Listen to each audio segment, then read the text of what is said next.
The Washington apple, created in the 1980s.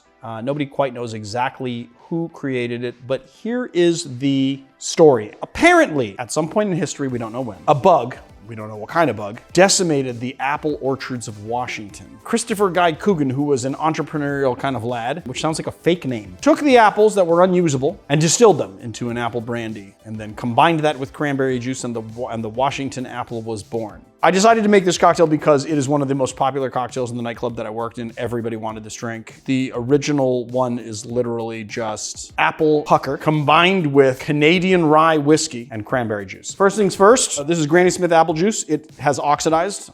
I did put a little bit of lemon juice in here to, kind of preserve it longer. Ascorbic acid does a lot better of a job if you want to put ascorbic acid in it to keep it like bright green, but I'm coupling it with cranberry syrup, so I figured it's really not that big of a deal that it's kind of muddled, plus it's whiskey's going in it, so it's not like you're gonna see the green color. So we're doing 1 ounce of Granny Smith apple juice, and then we're gonna do ½ ounce of cranberry syrup, and we're using 100% cranberry juice, 1-to-1 with sugar to make that syrup, all right? So cranberry syrup. Let's not forget ½ ounce of lemon juice, 1.5 ounces. So let's do 2 ounces of rye.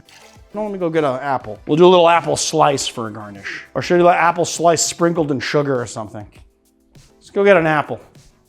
When making a garnish, you want to cut the cheek off the apple, and then you can just thin slices like so. And then if you wanted to make an apple fan, you could, like that. There you go, you get your apple fan. We're not gonna do an apple fan on this cocktail though.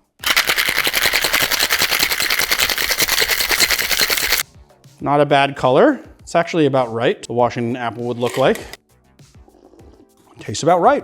The rye whiskey really gives it this sort of savory, spicy, you still get that, it almost amplifies that sort of yeasty breadiness of rye whiskey. And then it's nice and tart. The apple is definitely coupled with that bit of lemon juice making it tart. Cranberry's coming through nicely as well, the cranberry flavor. And what's nice about cranberry juice itself is that, unlike ocean spray, which you shouldn't be using, 100% cranberry juice is frickin' bitter. And when you add sugar to it, you actually get this little bitter twinge to it. And so what's nice about that is that it's adding sugar, right? It's 1-to-1 simple syrup, but it's also adding an underlying bitterness to it that balances that sweetness out. So you have a more complex flavor profile in this cocktail.